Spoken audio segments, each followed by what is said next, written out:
All right, let's do a quick walkthrough of getting you an Outlook account. This will work for my NET110 and my CIS 255 classes. I'll post it in both. Okay. So for the purposes of the instructions, excuse me, I'm going to load the instructions via the NET110 site, but they are the same for my CIS 255 students. Okay, so I'll middle click this to open a new window.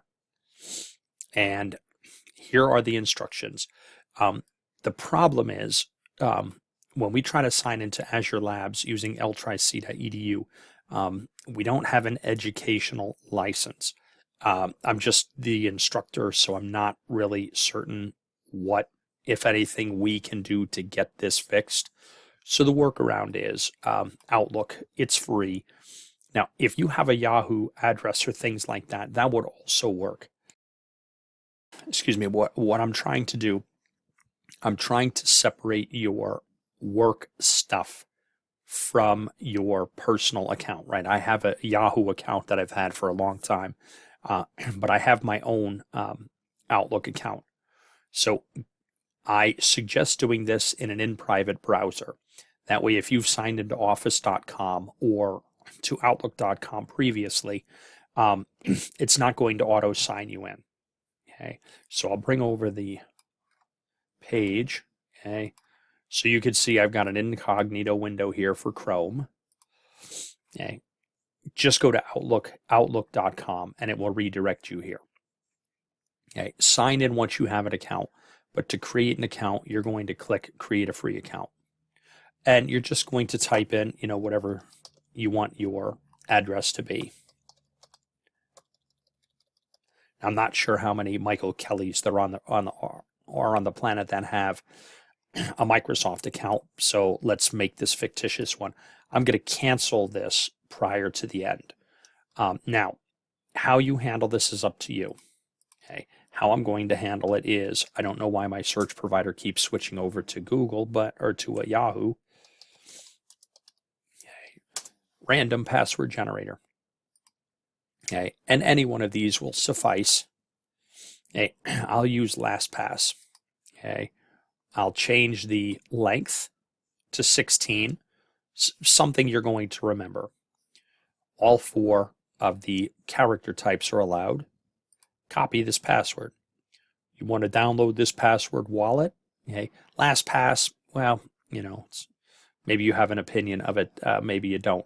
But one thing I have an opinion of is this password is super complex and thus should be very difficult to hack. Okay, so let's bring up Notepad and we'll paste it in there just so I don't forget it. I'll switch back over here. I'll show the password. Now again, I'm going to click cancel once I get to the end. Okay, this couldn't get any easier if you wanted it to. And then you're going to plug in your date of birth, etc. I was born in 1767. So actually, I'm just kidding. I was born in 1967. But let me try something here. Okay, I was born on March 9th, 1767. Oh, you're killing me. How about 1860? You bugger, yeah. 1967 it is. That's my actual birth date. Now, I don't want this account to get created. So you'll click next all the way through. You'll hit finish. I'm going to cancel right here because I already have an account. Okay, so let's close that. I don't want to save that. And I'm going to go back to outlook.com. Outlook. I'm going to spell it incorrectly because I'm always spelling stuff incorrectly. All right, so once your account is created, sign into it. And right, so here you go. I've got all manner of accounts. This is the demo account I'll use for this class. Okay, next. It's going to ask me for my password, which I have saved. Please don't do this on a shared computer. Okay, this is my computer at my house. So, unless you break into my house and steal my computer. Well, anyway. So here we are. Okay. I can save up to, I just bought a new laptop, so I won't need that Surface Pro 8. No, thank you, Microsoft. Okay, so we're going to move that into the garbage. Okay, new ribbon. Great, got it. Okay, so Outlook is free, which is fine, but it's free because there are ads here. I don't know what kind of browser add-ons you use, like any type of ad blocking software, right? In my incognito window, I'm not using any, whatever. Okay. Now, notice once you get signed in, I don't use this account for anything other than Azure Labs at L-Tri-C. I have not gone to any websites other than Outlook.com, Microsoft.com, and signed into Azure Labs. And look at all this nonsensical 20 different messages, right? So I'll delete all of the conversations. I'm going to, oh, you bugger, yeah. I'm going to delete these other 2 conversations if I can. There we go. And I'll go back to my focused inbox. Now, the first time you sign in, it is probably going to ask you to complete 6 optional steps, right? You have to create or complete a CAPTCHA puzzle. You have to, you don't have to, but yeah, whatever.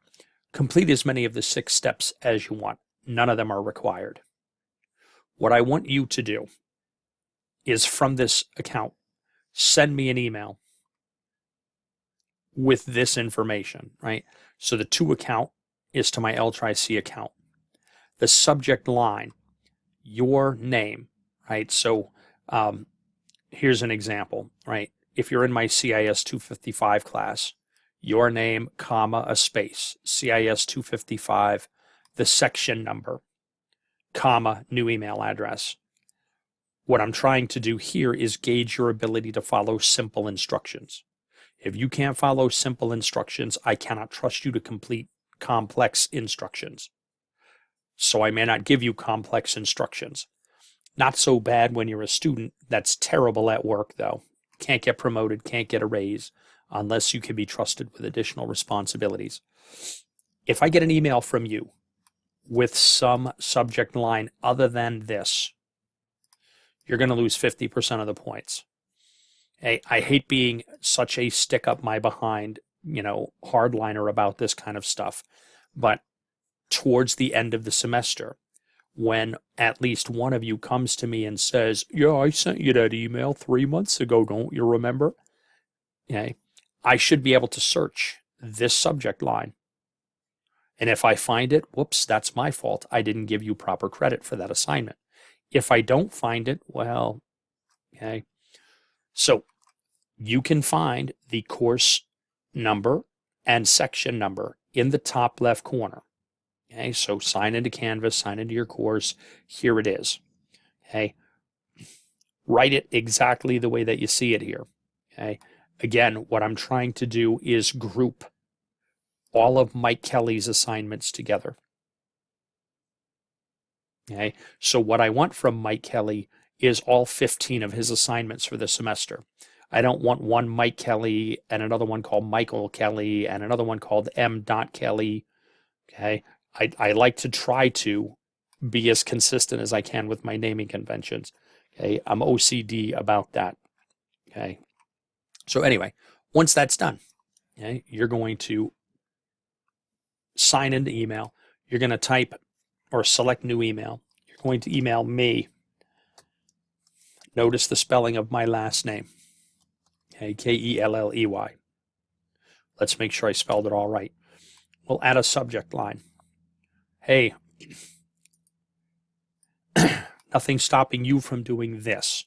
And if you're in my NET110 class, replace CIS 255. Make sure the section number is right. Okay, please do that. Also be aware of spaces before or after. So we'll see what that looks like. I'll hit the home key. I wanted to make sure that I didn't copy the space ahead of time. Sometimes I'll do that. Okay, please check for that, because this will affect the sort order of the emails in my folder. Okay, make sure I don't care if there's a space after, but there can't be a space before your name. Okay, and in here you can type whatever you want, right? You can curse me out. You can call me all manner of names. Okay.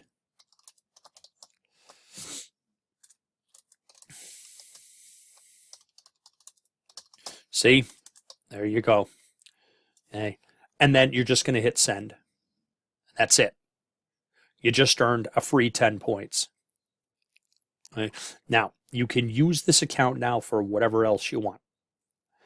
But again, to the point I made initially, I use this account strictly for what I'm about to show you.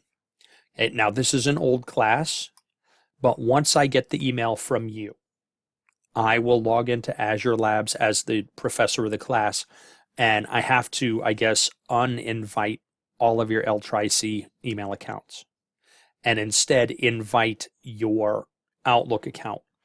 And at some point, you'll get an email from me, Michael Kelly invited you to, and then the name of the lab. Now, what's going to be funny is for the labs I created for the spring, I spelled all three of them incorrectly. Right? It would be like CIS-255, comma, SPRIN 23. I forgot the G at the end of spring. Okay, so I think I made that mistake for all three. Now, this lab is over. I don't even know if it exists anymore. But once I get the email to my L-Tri-C account from you, I'll invite you. You'll get an email that looks like this. You'll register for the lab. And let me pause the video here quick because I wasn't smart enough to have Azure Labs open. So I'll be right back. Okay, so I went to labs.azure.com and I signed in with my Outlook account. Now, again, this is the current semester. That's funny. I don't recall inviting anyway, whatever. You'll see that I have access to this one class. Your class name will be different, right? Whether you're in the database class or the Network Plus class. But the screen works the same. Hit the stopped button. This will change to starting. This will take a legitimate 20 minutes. Okay, your virtual machine has to be instantiated. Yes, that's an actual word. I'm not making that up. That's what they call it. It has to be initialized, has to be spun up and started. It takes 20 minutes. Okay, go get a shower, get yourself some lunch, but don't be gone longer than a half hour. Once this VM is started, instead of starting, you've got 10 to 15 minutes to connect. If you don't connect, the VM powers itself off. This is a billing issue. L-Tri-C pays for every minute that your VM runs. Literally every minute. I'm not going to sit here and talk for the next 20 minutes, right? We're going to end here pretty quick. Once this changes from starting to started, you can click this little screen. Now, I can't download the RDP file because it's not been updated. Or I'm sorry, the VM has not yet started, but I'll bring over this. Okay, so I've got a couple of VM sessions or RDP sessions saved. RDP is Remote Desktop Protocol. You can see some of my old class RDP files. Now, I could click on any one of these to try to connect to this VM. Obviously, it's going to chuck an error because the VM has not started yet. Okay, but that's it. Okay, once you email me from your Outlook account, I'll send you the invitation. You'll sign into labs.azure.com using your new Outlook account and the password you chose. The classes you are in, my classes that you are in, will appear here as tiles. Click on stopped, it'll start. Come back in 15 to 20 minutes, click this screen, it'll download the RDP file. Once the RDP file downloads, double click it. Okay, then we'll talk about getting you signed in. But I'll stop here and we'll continue in the next one.